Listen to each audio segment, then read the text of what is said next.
Hello everyone, আজকের পর্বে আমরা হ্যাশ কমান্ডের যে বাকি অংশটুকু আছে সেই অংশটুকু নিয়ে আলোচনা করব। আমরা গত ভিডিওতে আমাদের হ্যাচের প্রপার্টিজের ভিতরে যত কাজ রয়েছে সেটা শেষ করেছি, যেমন hash transparency, angle, hash scale থেকে শুরু করে প্যাটার্ন। তো আজকের ভিডিওতে আমরা মূলত কথা বলবো অপশনের ভিতরে যে টুলস গুলো আছে।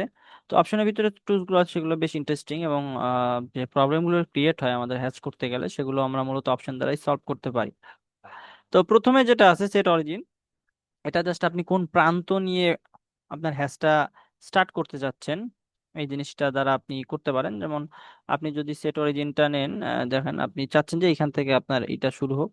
তো আপনি এখান থেকে ক্লিক করলেই দেখেন এই যে এখান থেকে এটা হয়ে গেছে, আপনার হ্যাশটা চলে আসছে, ঠিক আছে। তো জাস্ট এটা আপনি যে প্রান্ত থেকে বা যে পয়েন্ট থেকে আপনি হ্যাশটা স্টার্ট করতে যাচ্ছেন এটা এটা দ্বারা সেটা করতে পারেন। তো তারপরে আসে হচ্ছে আমাদের অ্যানোটেটিভ। অ্যানোটেটিভটা ধরেন আমরা এখান থেকে করলাম, অ্যানোটেটিভ অন করেই করলাম একটা হ্যাচ, ঠিক আছে, এই করলাম, করার পরে এন্টার দিলাম। এখন আমি যদি আমার এই যে এখানে দেখেন আমার এখানে হচ্ছে annotative scale of the current view, অর্থাৎ আপনি কারেন্ট ভিউতে যে কয়টা অ্যানোটেটিভ সেট করে রাখছেন এগুলাকে আপনি এখান থেকে আপনার স্কেল গুলা চেঞ্জ করতে পারেন, ঠিক আছে। এই দেখেন বাড়ায় কমায় এখান থেকে বাড়ানো কমানো যায়, যাতে আপনি এখান থেকে আপনি স্কেলটাকে চেঞ্জ করতে পারেন। এটা হচ্ছে এই অ্যানোটেটিভ এর কাজ, অর্থাৎ আপনি যদি অ্যানোটেটিভ সেট করেন তাহলে এখান থেকে ও সেট হবে, ঠিক আছে। তারপরে যদি আমরা সামনে যাই, সামনে দেখতে পাচ্ছি ম্যাচ প্রপার্টিজ। তো আমি ধরেন এখান থেকে একটা টুলস এটাকেই ক্রিয়েট করলাম। তো করার পরে আমি চাচ্ছি যে এটার মতোই সেম টু সেম আমার এইখানেও আমি চাচ্ছি, ঠিক আছে। তো আরেকটা জিনিস খেয়াল করছেন যে আমি চাচ্ছি শুধুমাত্র এই বক্সের ভিতরে, কিন্তু পুরাটার ভিতরে চলে আসতেছে, এটা কেন হচ্ছে এটা আমি আপনাদেরকে দেখাবো। তো আমরা যেখানে ছিলাম সেখানে আসি। তো ধরেন ম্যাচ প্রপার্টিতে গেলাম। তো আমি এটাকে সিলেক্ট করলাম, ঠিক আছে। এই যে সিলেক্ট করে চাচ্ছি যে এটা এখানে আসুক বা এখানে আসুক, যেখানে আসুক ক্লিক করলে এটা সেম টু সেম সেই অবজেক্টটা এখানে চলে আসবে, ঠিক আছে।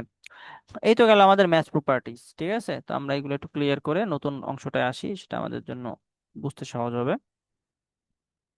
তো আমরা হ্যাচে যখন আসলাম, অ্যানোটেটিভ শেষ করলাম, এখন আমরা লাস্টে আছে ক্লোজ হ্যাশ। তো আমরা অপশনে যাব।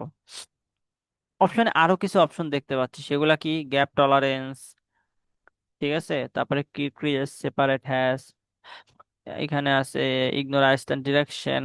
তো আমরা এটা নর্মাল করি, তারপরে সেন্ড ব্যাকওয়ার্ড অথবা ফরওয়ার্ড, যেটাই হোক। এটা আমি সংক্ষেপে বলি, আপনার যে হ্যাশটা আছে সেটা আপনি মানে ধরেন কালার আছে আর হ্যাশ আছে, আপনি কোনটা আগে পিছে দেখতে চান। অনেক সময় আপনারা লেয়ারে কাজ করছেন, অনেকটা লেয়ারের মতো, যেটা এটা সেন্ট পিছনে যাবে, এটা ফ্রন্টে আসবে, বিহাইন্ড বাউন্ডারিজে, এরকম জাস্ট, ঠিক আছে। এটা নিয়ে এত বিস্তর কিছু নয়।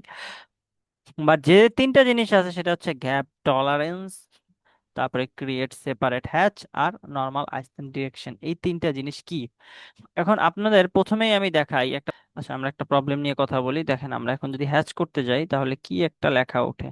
দেখেন এখানে কি বলছে, close boundary car not be determined.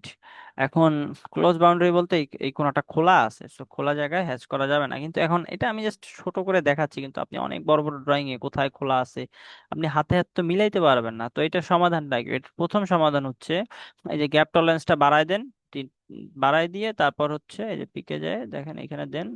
ও বলছে যে হ্যাঁ, the hatch boundary is not closed, what do you want. হ্যাঁ, আমি চাচ্ছি এটা হোক, এটা হয়ে গেছে। বুঝতে পারছেন, এই একটা প্রবলেম আমি আপনাদেরকে সংক্ষেপে সলভ করে দিলাম। আর দ্বিতীয় যে প্রবলেমটা আপনারা পড়ছিলেন সেটা কি, যে আমি চাচ্ছি এক অংশ হয়ে যাচ্ছে আর এক অংশ। এটার সমাধান কি? এটার সমাধান হচ্ছে আমাদের এই যে অপশনে গিয়ে দেখে নর্মাল আইসল্যান্ড ডিরেকশন, এখানে তিনটা ধরনের আছে, নর্মাল, তারপরে কি আছে আমাদের quarter, ignore and no Iceland direction.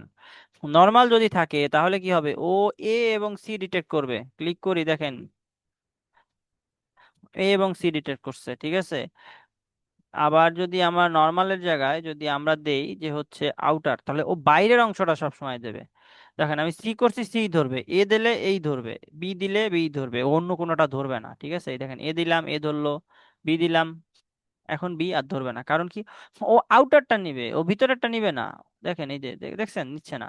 এখন আপনি যদি বি নিতে নিতে চান তাহলে এই বি নেবেন, কিন্তু এখন আর সি নিবে না, ঠিক আছে। তো একইভাবে যদি এবার আবার কেটে আবার সিতে যাই, সি নিল। তো এই জিনিসটা আমরা এখান থেকে দেখি, দেখেন এই যে এখান থেকে সি নিলাম, বি নিলাম, আবার সি বন্ধ হয়ে গেল।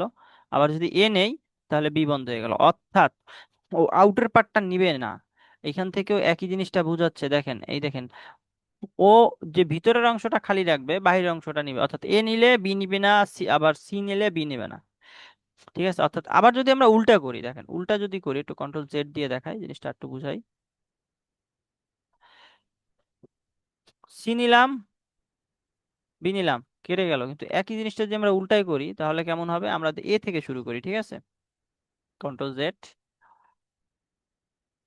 আমরা এখানে গেলাম, যাওয়ার পর এ নিলাম, বি নিলাম, কই, নিচ্ছে না তো বি। সি নিলাম, নিচ্ছে না। তার অর্থাৎ আপনি যেটা দিবেন, তার আউটে যে অংশটা আছে ভিতরে বা বাইরে, সেটা আরো নিবে না, আপনাকে আবার কেটে পরবর্তীতে নিতে হবে। এখন আপনাদের এই জিনিসটা আমি বলি, অনেক সময় বলেন যে আচ্ছা আমি এইখানে করলাম পুরাটা নিয়ে নিল, এটা কেন হইলো?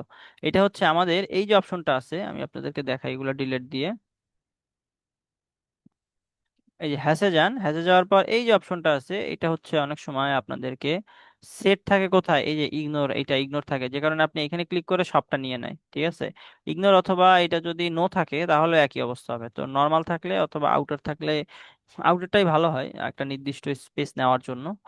এই হচ্ছে কাজ এই তিনটার। এখন আরেকটা জিনিস আমি আপনাদেরকে দেখাই, দেখা যাচ্ছে যে আপনি হ্যাশ করে ফেলছেন, অনেকগুলো হ্যাশ করছেন, ঠিক আছে, এই একটা নিছেন, এই দুইটা, ঠিক আছে, আবার এটাও নেন, এইটাও নেন, ঠিক আছে, নিয়ে এন্টার দিলাম। এখন দেখেন আমি যখন হ্যাশটা নিয়ে কাজ করতে যাচ্ছি, তখন এই যে এই সেকশনটা এবং এই সেকশনটা ইন্ডিভিজুয়াল ভাবে ধরছে না, মানে প্রত্যেকে একই ভাবে, তো আমি চাচ্ছি যে আলাদা আলাদা, যেমন কালারটা চেঞ্জ করে দেখে, আমি চাচ্ছি যে এই ঘরটার কালার চেঞ্জ করতে, বাট আমি এই ঘর চেঞ্জ করলে এই দুই ঘরই চেঞ্জ হয়ে যাচ্ছে, তো এই প্রবলেমটা আমি কিভাবে সলভ করতে পারি?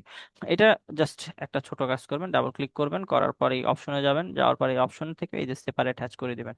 এখন দেখেন, এখন যদি আপনি এটার কালার চেঞ্জ করেন আর ওটা চেঞ্জ হবে না, বা এইটা এডিট করেন ওটা আর চেঞ্জ হবে না, এই ডায়লগ বক্স থেকেও চেঞ্জ করতে পারেন, দেখেন এখান থেকে আমি কালার চেঞ্জ করে দেখাই আপনাদেরকে। এই দেখেন এটা থেকেও সব কাজ করা যায়, তো এখান থেকে এটা কেটে দিয়ে এখান থেকে আমি করে থাকি সচরাচর, এখন আপনারা যদি এখান থেকে ভালো মনে হয় আপনারা করবেন। তো দেখেন এই যে এটা চেঞ্জ হয়েছে, তো আমি যদি এখান থেকে প্যাটার্ন চেঞ্জ করতে চাই, আমি এখান থেকে প্যাটার্নও চেঞ্জ করতে পারবো, মানে আলাদা আলাদা এডিট করতে পারবো, ঠিক আছে। তো এই ছিল আমাদের হ্যাচের ভিতরের কথাবার্তা বা হ্যাচের কাজগুলো, তো আপনারা আপনাদের মতো কাজ করবেন। কেউ যদি কোনো প্রবলেম হয় তবে অবশ্যই আমাদের কমেন্টে জানাবেন, এবং আমাদের হোয়াটসঅ্যাপ অথবা আমাদের ফেসবুক গ্রুপে আপনারা অ্যাড থাকতে পারেন। তো ভিডিওটি যদি ভালো লেগে থাকে তবে অবশ্যই একটি লাইক দিবেন এবং চ্যানেলটিকে সাবস্ক্রাইব করে অবশ্যই পাশে থাকবেন। সবাইকে ধন্যবাদ।